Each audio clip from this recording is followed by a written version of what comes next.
I'm Stephanie Black. I serve as the Associate Director for Orientation and Training with Theologians Without Borders. And I'm talking with Dr. David Fugoyu, the Vice Chancellor at Africa Renewal University in Kampala, Uganda. So Dr. Fugoyu, we're gonna ask you a few questions, and we're looking forward to hearing about how AfRU is making its transition to online education during very challenging times. So what's AfRU's situation with online distance learning so far, and how has the COVID-19 shutdown affected or changed that? Thank you very much, Dr. Black. This COVID-19, got us by surprise. We never thought something like this was going to happen. So we are in a situation whereby we are trying to do something and to figure out to do something at the same time, because we have never been into online program that much because of so many problems around us which are common in Africa, and others are particular to Uganda. But right now, we actually, this COVID-19 got us when we were halfway with our semester. So when we knew that we were going to shut down the campus, we actually resorted into putting all the materials that our students needed in one place into a module system. There is an online system called Moodle which we use. So we were able to put almost all the materials that our students needed for their revision, for their assignment, for their reading. And we asked them to go to Moodle and download all those materials before they had left. So that is how we were able at least to save ourselves from the predicaments of this situation. It has not been an easy thing for us. We are still grossly struggling with this issue of navigating our way, through the online system, which we have not been used to. It's a challenge, I can say in summary. What are some of the specific challenges that you and the students are facing? It's interesting, I heard you say that you were able to disseminate information through Moodle and get them to download while they still had access to the internet at AfRU. What about once the students get out to wherever they actually live? What sort of challenges are they having engaging online? Our major problem here is internet. The internet is either very slow or not available. In the majority of the areas, or the most places in Uganda do not have the internet. So when our students left campus, many of them have not been able to access internet in any form. Those who have been able to, the internet sometimes is very slow. So the major challenge we are facing is the internet. We have tried our best to see how we can actually engage our students. Some of our lecturers have created Facebook groups. Some of them are trying to use Zoom. Some of them are still using Moodle. And only a few of our students have been able to access the materials and the learnings that they need through all these platforms. But the majority have not been able to, because they cannot even access the internet. And the other thing is, some of them are actually in places where they are able to access the internet, but they don't have the gadgets. For example, I don't have a laptop, I don't have a smartphone. Even if I have someone near me who can say, I can help you with the Wi-Fi, then what do I use to get the internet through the Wi-Fi? So all these kind of problems are also there. So we get calls every now and then. I don't have a gadget, I can't do this. People, what are you doing for us? Have you put any material? It has not been easy at all. So what you're finding is you can't do disseminating material, like you can't use WhatsApp to get files out, I'm assuming, because they don't have the phones either. So for you, it worked best. And I can add into that too, Dr. Black, I can add into that, and by saying, even some of our students have not been able to know, or, to use even the platforms, because they don't know how to use them. For example, when you tell your students, that I am going to use Zoom to lecture. Then they ask, what is Zoom? How do I use Zoom? Some of them don't know these things, or even how to get access to something like maybe Facebook groups. How do I go about this? What do I do? Even Moodle, apart from what we have taught them how to get notes from it, but there are other so many things that you can use, you can do using Moodle. They are also asking questions. How can we do that?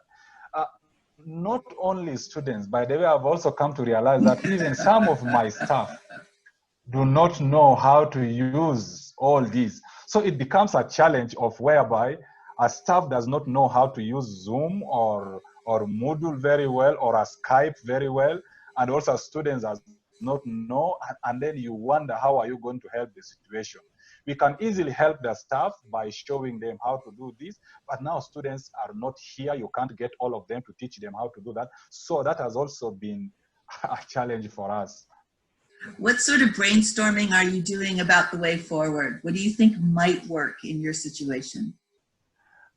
Yesterday we had our meeting, actually online meeting, because in the management, at least all the management members know how to use these things. We were having our Zoom meeting yesterday. So right now we are really thinking seriously about going online and be able to do everything online. It is a challenge here. We are aware of the challenge of the lack of good or accessibility to the internet. That's one thing that we know we are going to be struggling with. But we are thinking of a scenario whereby we can actually say, as a university, we know we have this challenge of the internet. We can't go online 100%, but let us do kind of a combination or mixture of both. You come on campus, we get in touch with you face to face, and then we also give you some of the materials that you can go and use. And if you are in an area where you can access internet, and if you have a gadget to access the internet, then we can actually engage you online too. And there are specific programs that we are actually thinking of making them like 100% online. We will actually, when we advertise, we say, for this program, you need to have a full-time access to the internet if you want to study this program here. Because we will not do everything face-to-face. We will have to rely on the online platform in order for us to run this program. So in one way or the other, it's going to help us pull ourselves together and actually go online, and also help our students learn and love being online. Dr. Black has pushed us to another level. Like now, most of the universities in Uganda are actually engaging the government in this issue now, because it has shocked everybody. So the university are telling the government, you know what? COVID-19 has taught us we have not been ready to do things the way we are supposed to. COVID-19 has told us that we have not been having good internet in Uganda. COVID-19 has taught us that universities have not been able to engage online perfectly. From now onwards, we need to see how we can go online. And there is a talk between the universities and the government to actually avail or to make the internet cheaper and available, especially for the universities and the students, and to find a way of how students, even those who are in rural areas, can be able to access the internet, either free of charge or at a very low cost, something like that. So it is a discussion going on between us and the government right now. So I was going to ask you if there were any unexpected benefits of this crisis, and it sounds like some of that has been identifying the gaps in the infrastructure and getting some movement forward, particularly in conjunction with the government and higher education. Anything else that you've seen, even locally at AfRU? Are there any, and there may not be, but are there any unexpected benefits of the? Yeah, there are definitely there are benefits of all this. One is we have been able to know where we are at, because we have never assessed ourselves in that regard. Right now, we know we are actually very backward in the area of doing things online. So it has given us the momentum to actually push ourselves and move forward in the area of online, and also offering programs online. That's why yesterday our talk was, how can we actually go online and be able to do everything online? So that is the benefit of that. And it also, there is another benefit that we have realized most of us have not been trained in using this internet and IT related, things. So right now, we have actually known what we need to do to most of our staff. They need some training, and the IT department now knows we lack training here. We have not been knowing that, but right now the COVID-19 has told us so and so does not know how to use Zoom, so and so does not know how to do this and do that. So that is the benefit also.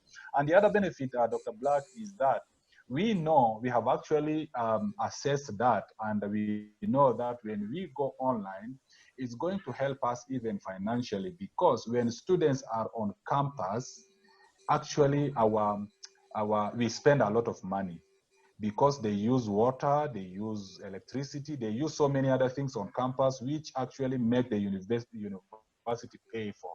But right now, when we go online, or if we are online most of the time, and the student come only on campus maybe for a few minutes or a few days, so we are not going to pay that money for water or for electricity or for whatever that we have been doing when the students are on campus full time.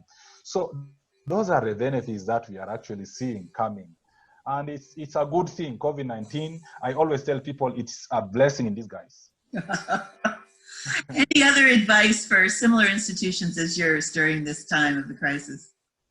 Yeah, my advice would be like this, especially for institutions like in Africa here. I would say, think of going online, but we know we can't go online 100%. Right now, the system AfRU is going to be using is, we want to see how we can do both online and face-to-face. And we don't want to have a full-time face-to-face, because it is costly, and so many people are actually demanding for online for sort of education, because they are either busy doing that or doing this. So it's going to be a good thing. So my advice is, let us think seriously as universities in Africa, in other parts of the world, those who are struggling like us, to see how we can actually go online. Let us pressure our governments to make internet affordable for our students. Like now.